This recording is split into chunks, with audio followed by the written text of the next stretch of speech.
para trazer a Tua palavra, Senhor, nesta manhã, Pai, aos nossos corações. Que o Senhor use ele, ó Pai, de uma maneira tremenda nesta manhã deste dia, Senhor Deus, que esta palavra venha de encontro às nossas necessidades, que ela venha nos fortalecer, nos dar respaldo para continuarmos, ó Pai, glorificando e te exaltando, Pai. Usa o Teu Filho, ó Pai amado, enche ele com o Seu poder, Senhor, libera sobre ele a unção da palavra, Senhor Deus, nesta manhã, como o Senhor já tem liberado em outras vezes, ó Pai, que seja uma manhã de grande vitória, Pai, para a glória, a honra, o louvor do Teu nome, é o que nós pedimos e te agradecemos. Amém, Senhor, e amém. Glorificado o Seu santo nome.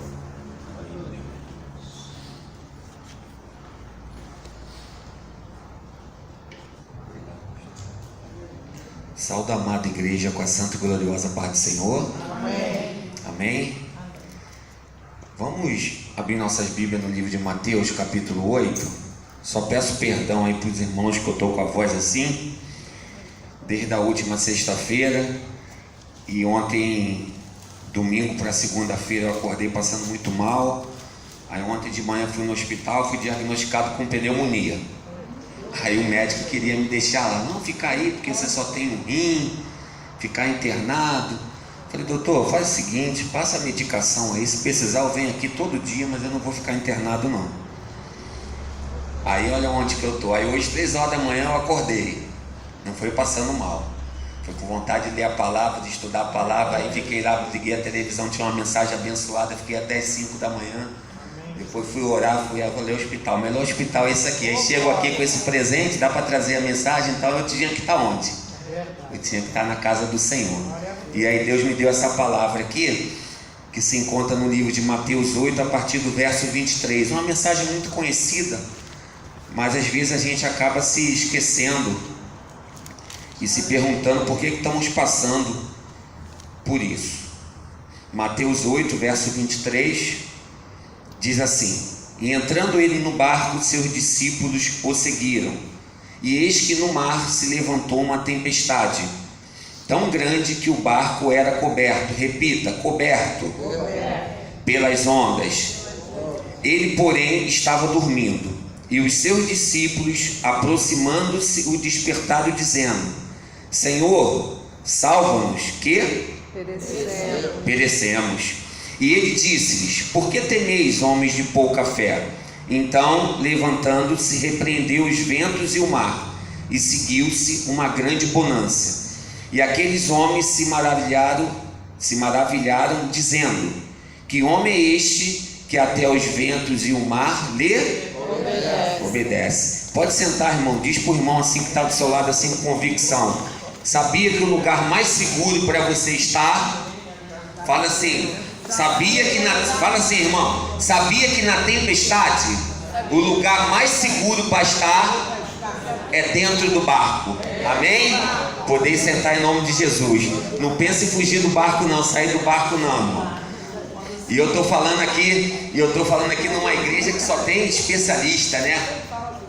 Pergunta o Maruja onde que é. Eu não sou marinheiro, não sou militar, mas a gente sabe disso. Se você perguntar para qualquer maruja, ele vai dizer que o lugar mais seguro para estar numa tempestade é dentro do barco.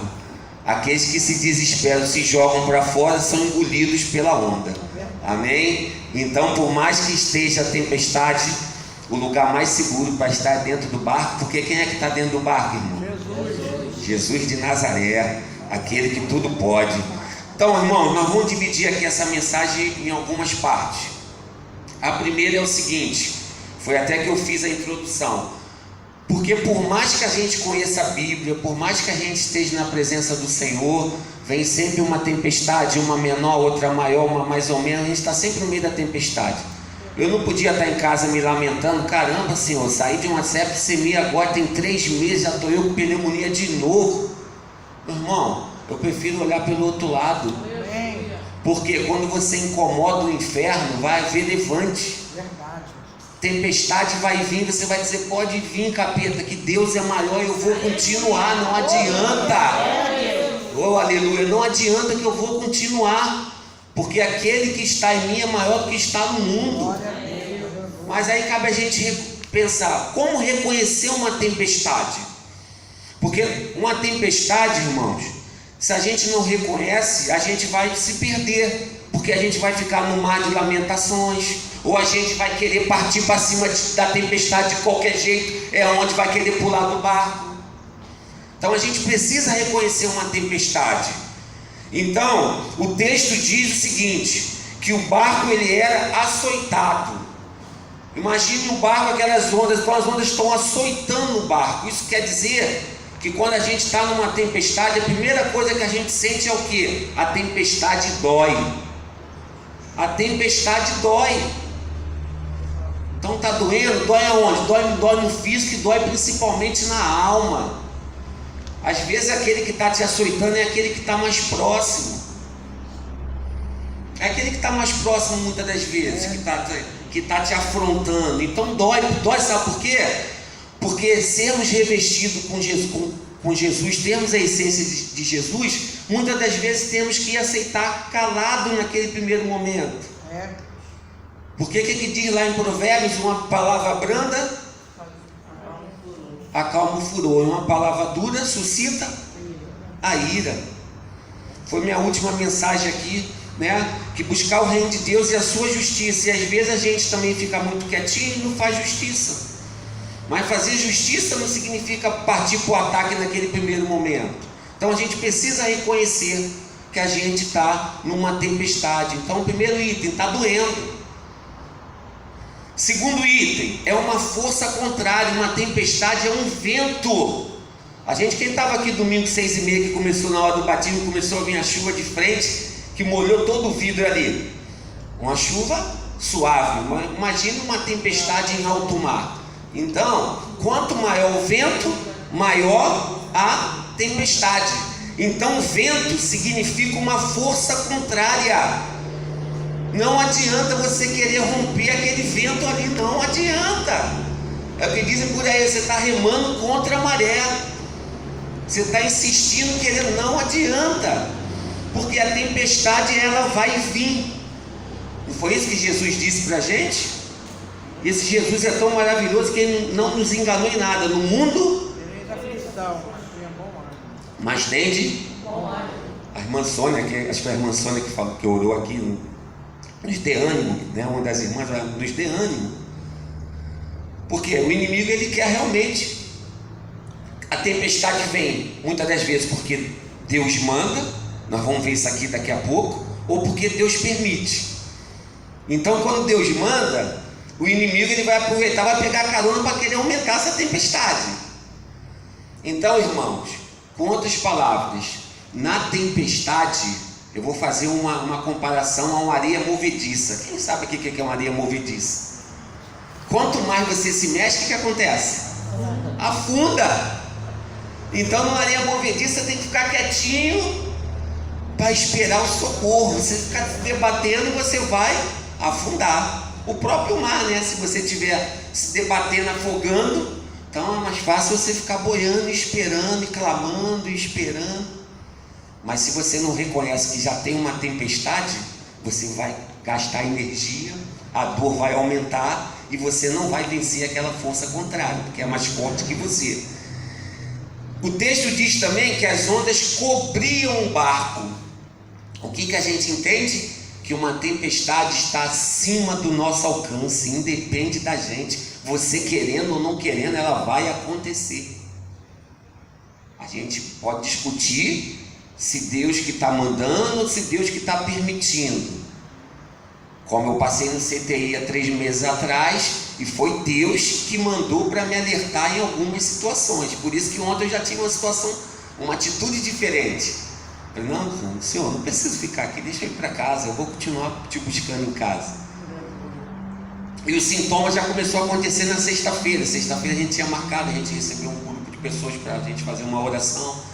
Sábado tinha consagração aqui, foi quando aconteceu o incidente lá na casa dos pais dela. Então olha como é que o diabo quer tirar o teu foco. Por isso que a gente não veio aqui. Domingo foi aquela bênção, né? A escola bíblica, a AGO, o batismo, a Santa Ceia, o culto avivado. Se eu já começo a ficar lá na sexta-feira, não, já estou com febre, eu já vou parar, né? Então a gente sabe que a tempestade também ela pode ser um indício de coisas boas. Porque depois de uma grande luta vem sempre a bonança e vem sempre uma grande vitória. E aí eu quero abrir um parênteses, porque aqui a gente está falando de força contrária, um vento da tempestade. Eu quero só abrir um parênteses aqui. Às vezes, irmãos, a gente se assusta com o vento. Às vezes a gente se assusta com o vento. Mas porque tu pensa em vento e você pensa logo em tempestade, vai tirar tudo do lugar, vai quebrar tudo. Não é isso que a gente pensa? Mas a gente pode abrir um parênteses e pensar em que muitas das vezes o vento não é para tirar as coisas do lugar. Muitas das vezes o vento está passando para colocar as coisas no lugar. Amém, igreja? Porque o foco da mensagem é aquela tempestade mesmo que está destruindo. Mas às vezes o vento passa, Deus manda o vento para colocar as coisas no lugar. Que foi o exemplo que eu dei no meu caso, dia 4 de agosto no hospital. Deus queria tratar uma série de coisas comigo, que eu precisava mudar de nível. A tempestade vem também para nos amadurecer e a gente mudar de nível espiritualmente falando. Amém? Como foi falado aqui, não vou para a igreja porque o irmão não olhou para mim, não falou comigo, hoje o pastor estava assim, né? Para a gente acabar com, que está muito na moda, os mimimis, né? Ficar com mimimi disso, mimimi daquilo, e aí se apostar da fé por uma besteira, Jesus volta e vai ficar nesse mundo aí. Que foi a pergunta que a gente fez para uma irmã que a gente orou nessa semana. Querida, tu tem que fazer isso. Se Jesus voltar hoje, tu vai para onde? Você vai para onde?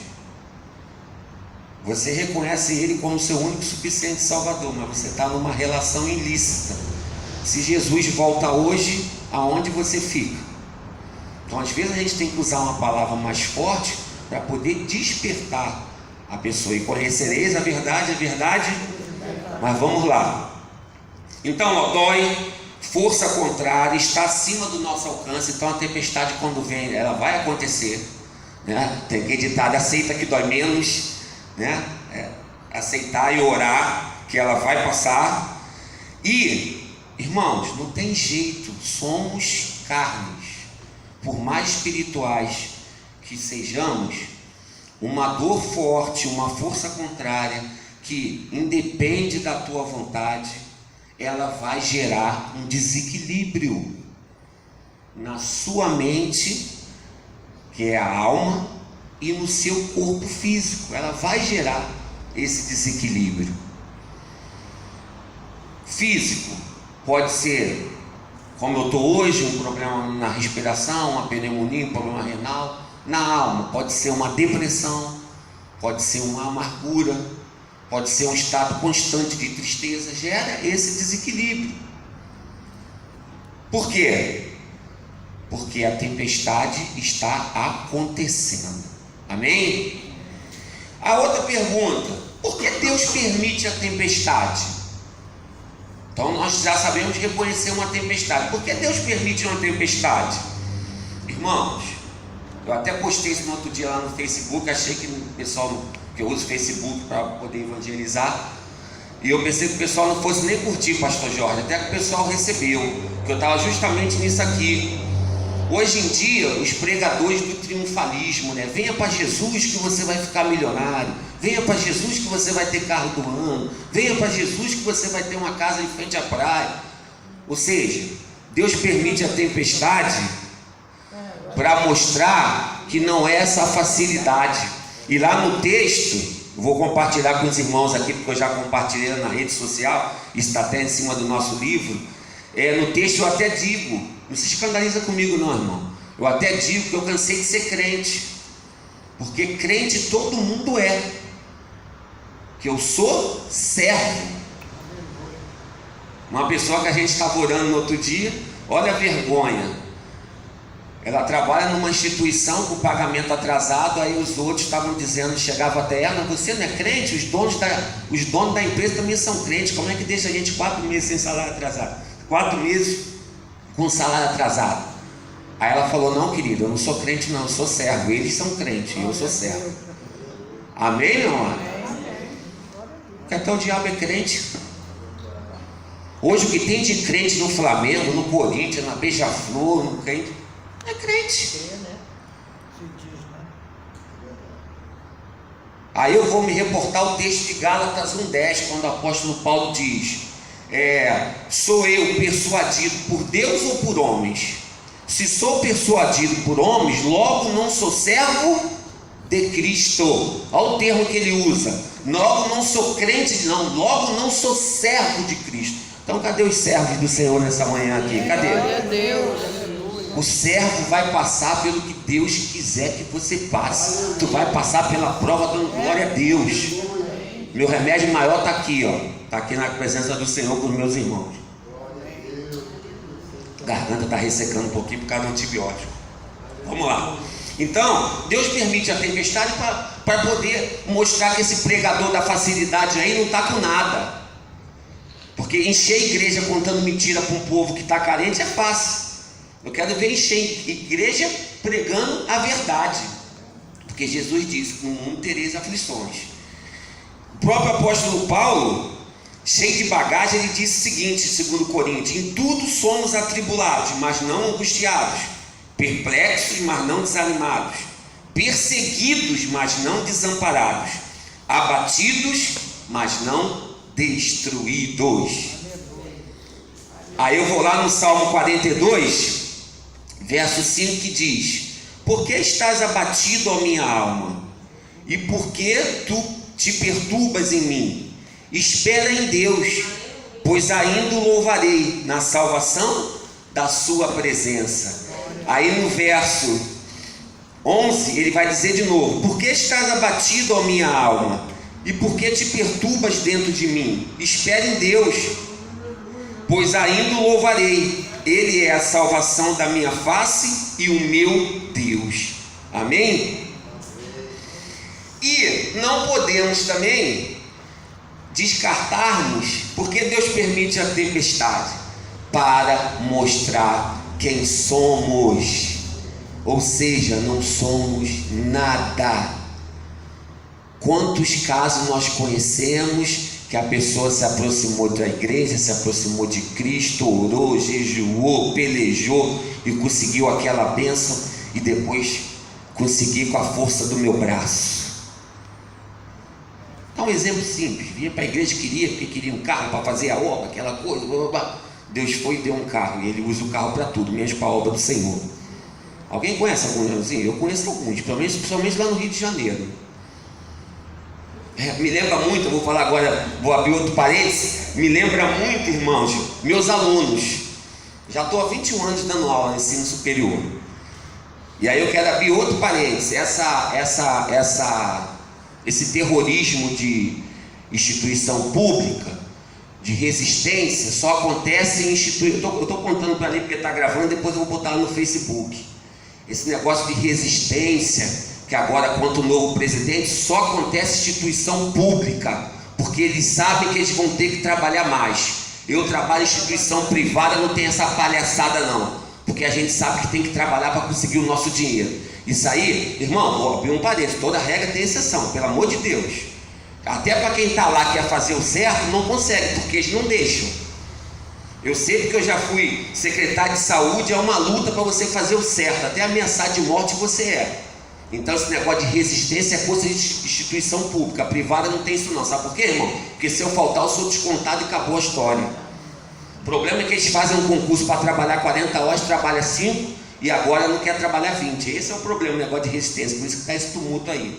Que eu tenho percebido, o pessoal, as instituições, as universidades, tá um caos. Isso é coisa de instituição pública.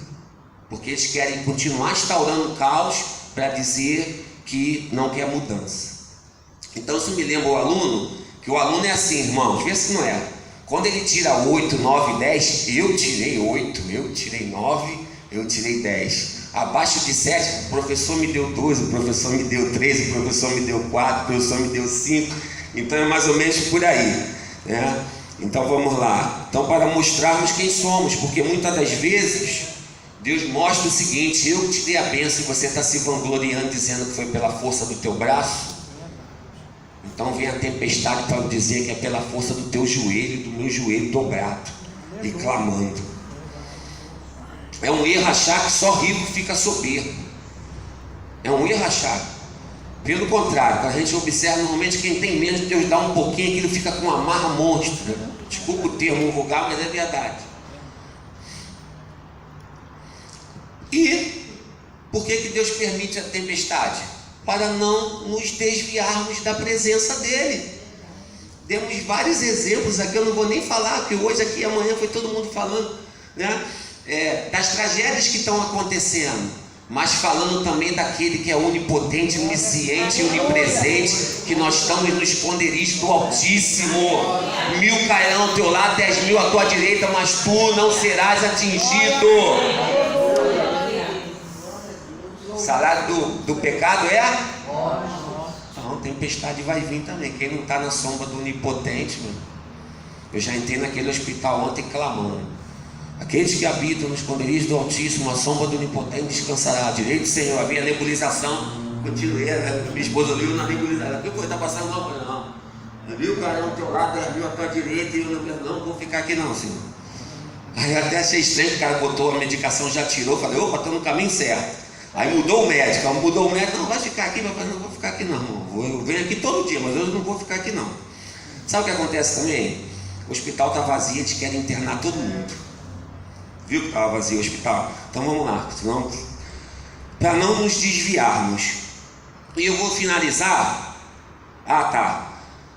Tem momento melhor, irmãos, da gente exercitar a nossa fé do que na tempestade? Fala sério. É o melhor momento para Deus não deixar a gente se desviar e para a gente exercitar a nossa fé.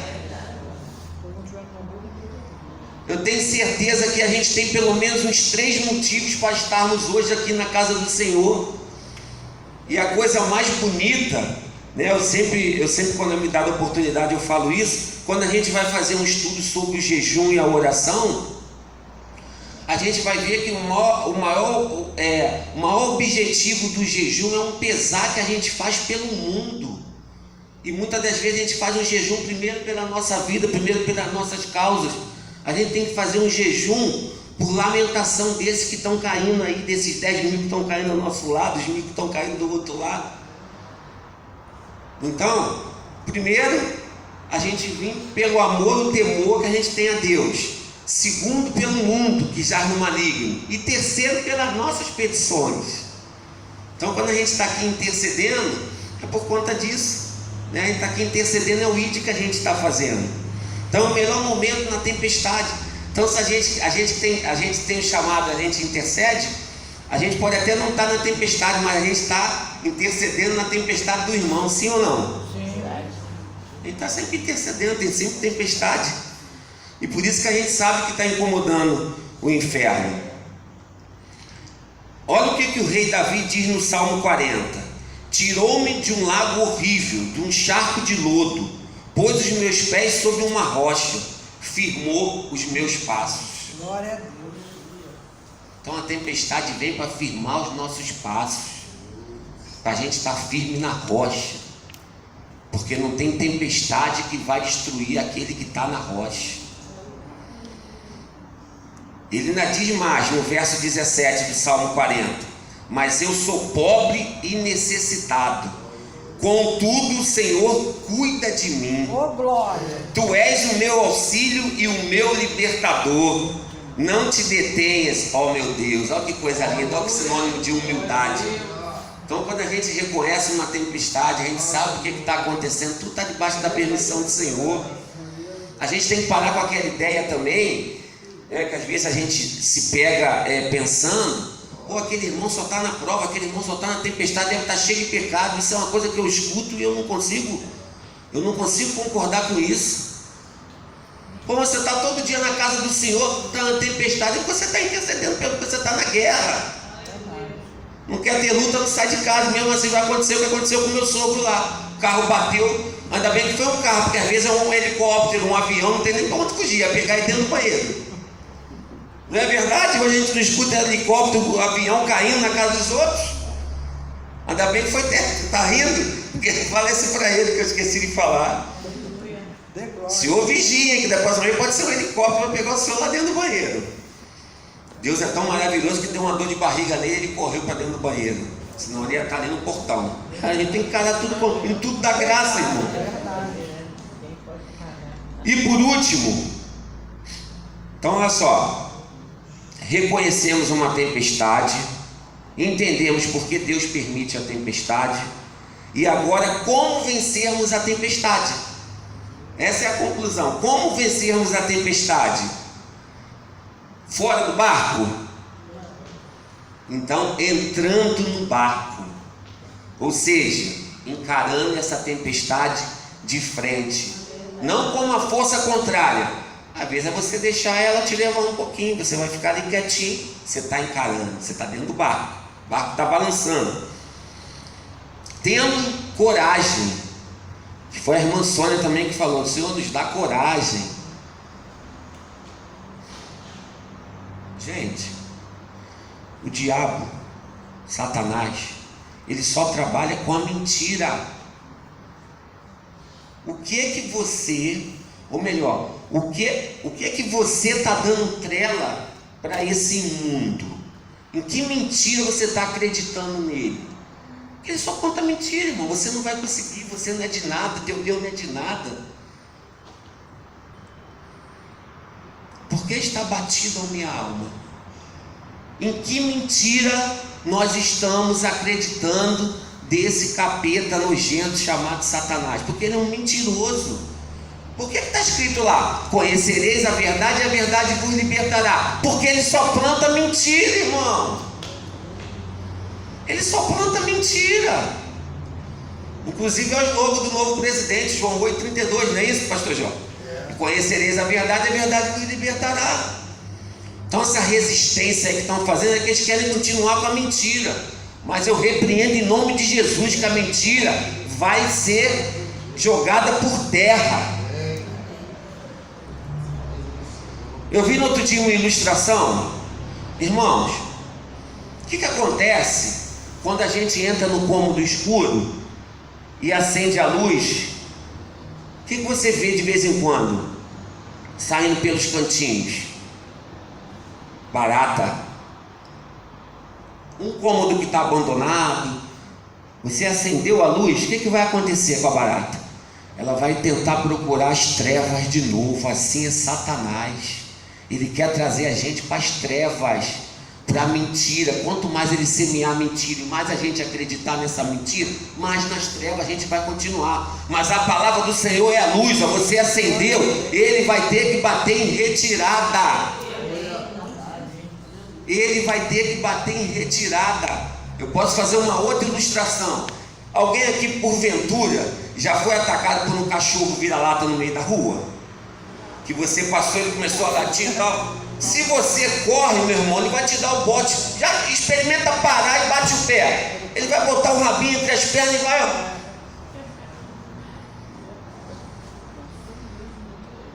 Se você acredita que ele é mais forte que você e você vai correr, ele vai crescer para cima de você. Amém? Então não acredita nessas mentiras não. E muitas das vezes Deus permite essa tempestade para a gente ver a verdade. Então, tendo coragem, persistindo. Hoje eu estou aqui, hoje, dia de hoje, por persistência. Eu não aceitei a doença, eu não aceitei ficar no hospital, e eu estou aqui por persistência. Glória a Deus, aleluia. De persistir, insistir e persistir. Estamos na presença do Senhor? Estamos na direção do Senhor? Então vamos persistir, que a vitória é uma questão de tempo, meu irmão. Não pulando do barco. Muitos perdem a bênção porque pulam do barco, vão ser tragados pelas ondas e vai ser tragado por Satanás, porque pular do barco aqui significa sair da presença do Senhor, significa voltar para esse mundo imundo. E para finalizar, encerro aqui crendo que o Deus que está em nós é maior do que está no mundo. Amém, meus amados? Eu queria encerrar fazendo uma oração em cima dessa mensagem. Você fica à vontade, se você quiser vir aqui para o altar do Senhor. Aproveitar, né?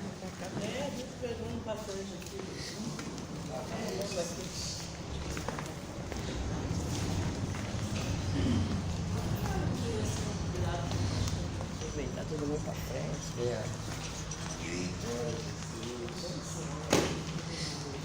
Oremos ao Senhor. Senhor Deus e Pai, mais uma vez glórias te damos, Senhor. Somos gratos a Ti por estarmos unidos e reunidos na Tua presença. Muito obrigado, Senhor, pela palavra. Muito obrigado por essas irmãs que intercedem semanalmente sobre as nossas vidas, sobre a nossa igreja, Pai. Mas nesse momento, Pai, eu quero liberar uma palavra de coragem, porque a Tua palavra diz que o Senhor não nos deu espírito de medo, que o Senhor nos deu espírito de fortaleza, de amor e de moderação, Senhor.